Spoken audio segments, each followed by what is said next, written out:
Today I'm going to tell you the story of the most mysterious and terrifying creature from the game 99 Nights in the Forest. You've probably seen him, that tall, unnatural silhouette with massive antlers, frozen at the very edge of your campfire's glow. But have you ever wondered who he was before he became the master of this nightmare? Was he always a monster, or did the forest simply break him? Sit closer to the fire. This is a story of a lost home and the birth of a forest guardian. It all began back in 2017. In those days, he wasn't a monster. He was the king of these woods, a majestic, noble deer, the leader of a vast herd. His life was one of harmony, cold morning mists, endless runs through the pine needles, and peace. He was a protector, the first to scent danger and lead his kin to safety. His powerful antlers were a symbol of his strength, and even predators knew better than to cross his path. But in 2018, a strange sickness crept into the forest. It wasn't something obvious at first, but at some point, the world began to change for the leader. Colors faded, and the familiar sounds of the forest started to feel foreign and sharp. He began to feel a strange emptiness inside. You know that feeling when you walk into a room and forget why you came? For him, that state lasted for hours. He would freeze in the middle of a trail, staring into nothingness, while the rest of the herd waited anxiously for his signal. The old, wise deer was losing his grip on reality. Animals sense wrongness better than humans do. The herd began to fear him.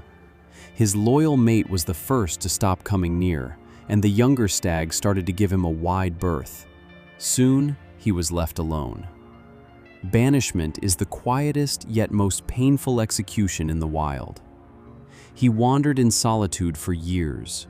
His body weakened, and his mind was eventually shrouded by a thick gray fog. He became what people call a not deer, a creature that still looks like a deer, but whose movements no longer have anything living in them, only the strange, twitching mechanics of the disease. In May 2020, completely lost in the forest trails, he stumbled toward the outskirts of a town called Vas Lorbeer. He didn't want to attack. He was simply walking toward the light, hoping to find the warmth he had lost. But the people didn't see a noble beast. They saw a threat. There was a sharp crack, a flash of pain in his side, and the world finally went dark for the old leader. He fell into the roadside dust, closed his eyes, and prepared for eternal rest.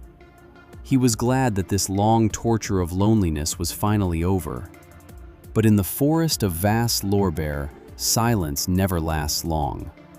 From the deep shadows where the streetlights couldn't reach, figures emerged.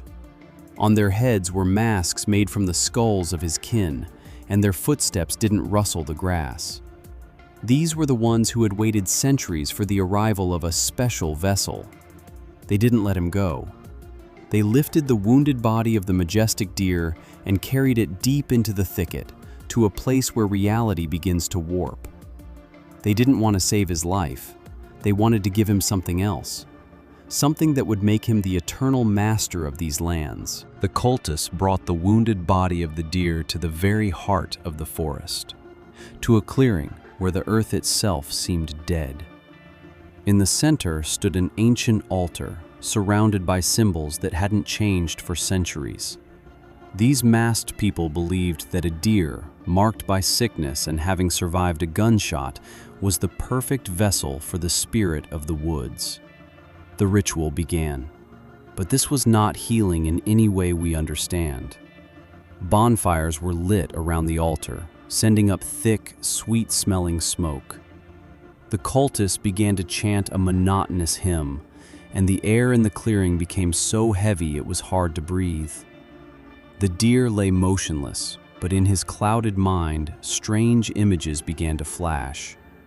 He saw the history of this forest, 1,000 hunts and 1,000 deaths. Then, the shadows around him began to thicken, literally soaking into his flesh. His body started to change, bending to the will of the cult. The deer's bones lengthened and restructured themselves. His hind legs became powerful and long, allowing him to stand upright like a human, yet retaining all his primal animal strength. The hooves on his front legs split, transforming into long, knotty fingers with razor-sharp black claws. But the most haunting change was his antlers. They were no longer just bone. They became part of his nervous system. Now, through them, he could feel everything happening in the forest. Every movement of a rabbit, every breath of a sleeping bird, and most importantly, every beat of a human heart. When the ritual was over, the deer opened his new eyes for the first time. There was no longer any fear or pain in them, only an infinite, cold void. He looked at the cultists, and they bowed in terror before their new deity. He no longer understood the world as an animal, but he began to sense human emotions. And for him, the most delicious emotion of all was fear. He spent his first night in this new body exploring his capabilities. He discovered he could move in total silence despite his massive size. He learned to mimic the sounds of the forest and even fragments of human voices he heard from the cultists. Thus, the Master of 99 Nights was born. He didn't just kill, he patrolled his domain, ensuring that no one disturbed the order established by the cult. He became a mascot of horror, a creature standing on the threshold between the natural world and the world of nightmares. But even gods have enemies.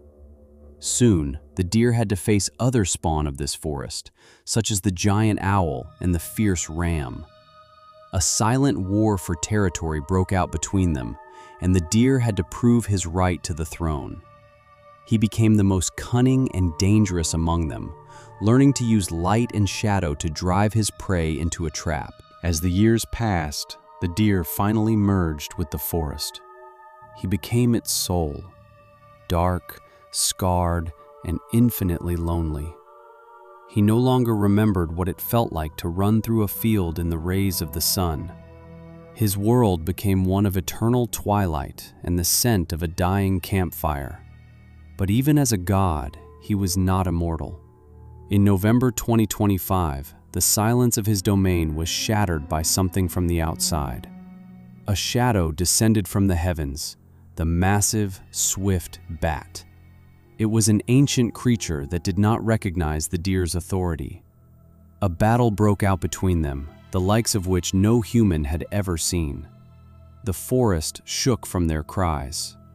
That night, for the first time in many years, the deer felt weak again. The bat tore into his shoulder, shattered his antler, and broke his leg, twisting it at an unnatural angle. Wounded, bleeding a black, tar-like ichor, the deer retreated. He crawled toward the only source of warmth, the camp of those very people, the children whose plane had crashed in the woods. He lay in the shadows, breathing heavily, and waited. He expected them to kill him, just like the people in Vastlore Bear once tried. But instead, the children approached him with bandages and food. There was no hatred in their eyes, only pity. In that moment, deep within his consciousness, beneath layers of cult magic and beastly rage, an old memory stirred. The memory of a forest leader who once protected his herd. He allowed them to help. He accepted their gifts and even helped them fight off the cultists he had once led. For a few nights, a strange alliance between monster and human ruled the forest. But the curse of 99 nights cannot be broken so easily. As soon as the deer's wounds healed and the cult's magic restored his strength, the great hunger, returned with new force. He realized that the children would not survive in this forest. Sooner or later, the owl would find them, the ram would crush them, or the darkness would take them.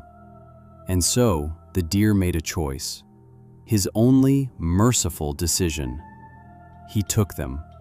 He didn't eat them, as many believed.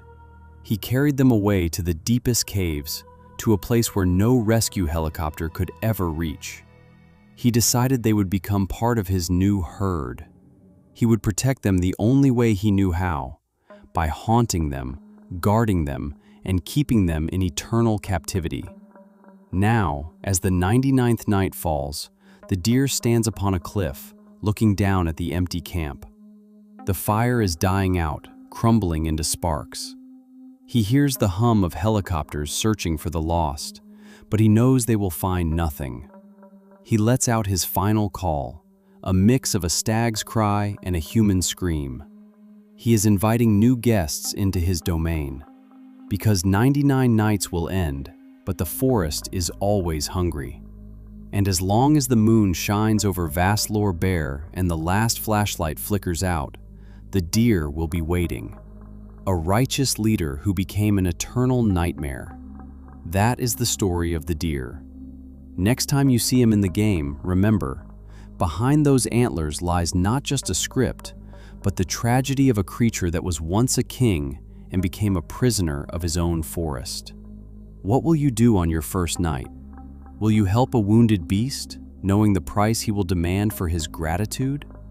If you enjoyed this story and want to discover more secrets and lore from the world of Roblox horrors, make sure to give this video a like. Subscribe to the channel and hit the bell icon so you don't miss our new deep dives and chilling stories. Let me know in the comments which monster story you want to hear next. See you in the forest, if you manage to survive until morning.